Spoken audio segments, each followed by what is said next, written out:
ഇപ്പോഴും manual testing മാത്രം stick on ചെയ്തിരിക്കുകയാണോ നിങ്ങൾ? എന്നാൽ ഈ വീഡിയോ നിങ്ങൾക്കുള്ളതാണ്. സോഫ്റ്റ്വെയർ ടെസ്റ്റിംഗിന്റെ ഒരു ഹിസ്റ്ററി നോക്കിയാൽ തന്നെ ഒരുപാട് മാറ്റങ്ങളാണ് വന്നിട്ടുള്ളത്. മാനുവൽ ടെസ്റ്റിംഗിലാണ് ആദ്യം സോഫ്റ്റ്വെയർ ടെസ്റ്റിംഗ് തുടങ്ങിയതെങ്കിലും ഓട്ടോമേഷൻ ടെസ്റ്റിംഗ് ഈ ഫീൽഡിൽ കൊണ്ടുവന്നത് വളരെ വലിയൊരു മാറ്റമാണ്. പക്ഷേ സോഫ്റ്റ്വെയർ ആപ്ലിക്കേഷന്റെ കോംപ്ലക്സിറ്റി ഇൻക്രീസ് ചെയ്യുന്നതിനനുസരിച്ച് ട്രഡീഷണൽ ഓട്ടോമേഷൻ ടൂൾസിനും ലിമിറ്റേഷൻസ് വന്നു തുടങ്ങി.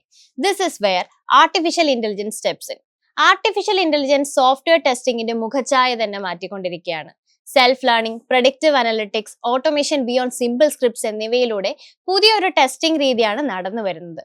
നമുക്ക് നോക്കാം സോഫ്റ്റ്വെയർ ടെസ്റ്റിംഗിൽ എങ്ങനെയൊക്കെയാണ് എഐയുടെ ഇൻവോൾവ്മെന്റ് വന്നിരിക്കുന്നതെന്ന്. So my name is Arya Sreedevi, lead mentor software testing at Entri. Let's begin the video. Software ടെസ്റ്റിംഗിന്റെ ഏറ്റവും കോർ ആയിട്ടുള്ള പാർട്ടാണ് ടെസ്റ്റ് കേസ് ഡിസൈനിങ്, അല്ലെ? സോ മാനുവൽ ആണെങ്കിലും ഓട്ടോമേഷൻ ആണെങ്കിലും ടെസ്റ്റ് കേസ് ഡിസൈൻ ചെയ്യാതെ ഒരു പരിപാടിയും നടക്കില്ല. ഇനി ആർക്കെങ്കിലും ടെസ്റ്റ് കേസ് ഡിസൈൻ ചെയ്യാൻ അറിയാത്തവരുണ്ടെങ്കിൽ അതിന്റെ ലിങ്ക് ഡിസ്ക്രിപ്ഷനിൽ കൊടുക്കുന്നുണ്ട്.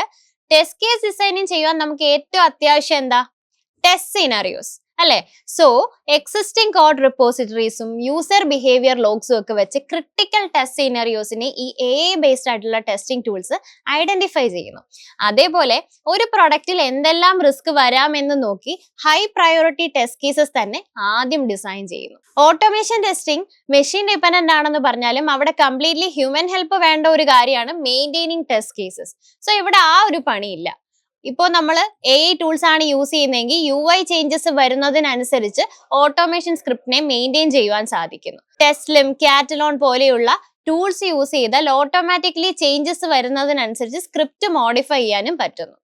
Defect production and root cause analysis ആണ് അടുത്തൊരു കാര്യം.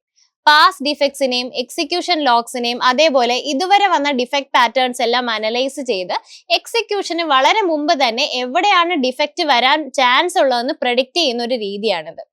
ഇനിയും അടുത്തൊരു കാര്യമാണ് വിഷ്വൽ ടെസ്റ്റിംഗും UI റിഗ്രഷനും. ആപ്ലിറ്റൂൾസ് പോലെയുള്ള ടൂൾസ് യൂസ് ചെയ്ത് കഴിഞ്ഞാൽ സ്ലൈറ്റ് UI ചേഞ്ചസ് വരെ ഡിറ്റക്ട് ചെയ്യാനായിട്ട് സാധിക്കുന്നു. അപ്പം നമുക്ക് AI പവർ ടെസ്റ്റിങ്ങും ട്രഡീഷണൽ ഓട്ടോമേഷൻ ടെസ്റ്റിങ്ങും തമ്മിലൊന്ന് കമ്പയർ ചെയ്ത് നോക്കിയാലോ?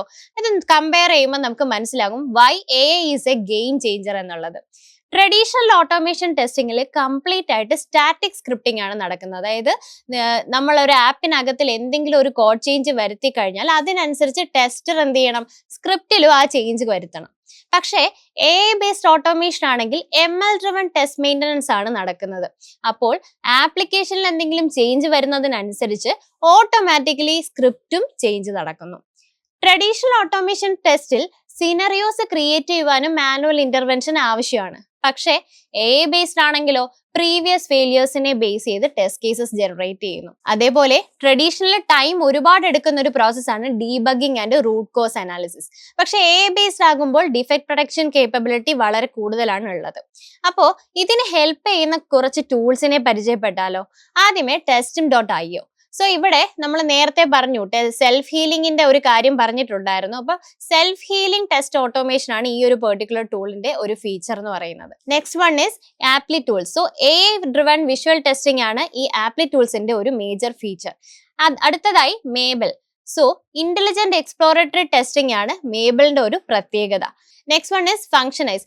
Cloud based AI driven test automation ആണ് ഫങ്ഷനൈസിന്റെ പ്രത്യേകത. അടുത്തതായിട്ട് കാറ്റലോൺ സ്റ്റുഡിയോ.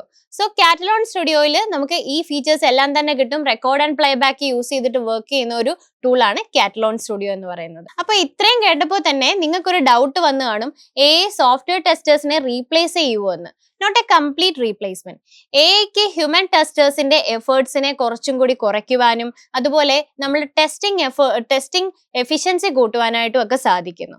മിക്കവാറും ഉള്ള ടെസ്റ്റിംഗ് സീനറിയോസിന് പ്രോബ്ലം സോൾവിങ്ങും ഹ്യൂമൻ ജഡ്ജ്മെന്റും എല്ലാം ആവശ്യമാണ്. അതുപോലെ തന്നെ ഒരു യൂസർ ബിഹേവിയർ, എഡ്ജ് കേസസ് ഒക്കെ മനസ്സിലാക്കുവാനായിട്ടും AI ടൂൾസിനെ കൊണ്ട് സാധിക്കില്ല.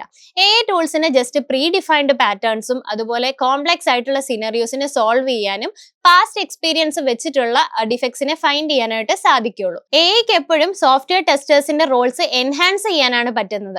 അതായത് ലാർജ് ഡേറ്റ സെറ്റ്സ് അനലൈസ് ചെയ്യാനും ഡിഫക്ട് പാറ്റേൺസിനെ ഡിറ്റക്ട് ചെയ്യാനും ഒക്കെ ആയിട്ട് ആണ് AI യൂസ് ചെയ്യുന്നത്. പക്ഷെ ഹ്യൂമൻ ടെസ്റ്റേഴ്സിന് പറ്റുന്ന കുറച്ച് കാര്യങ്ങളുണ്ട്. അതായത് കോംപ്ലക്സ് സിനറിയോസ് അനലൈസ് ചെയ്യുക, ക്രിട്ടിക്കൽ തിങ്കിങ്.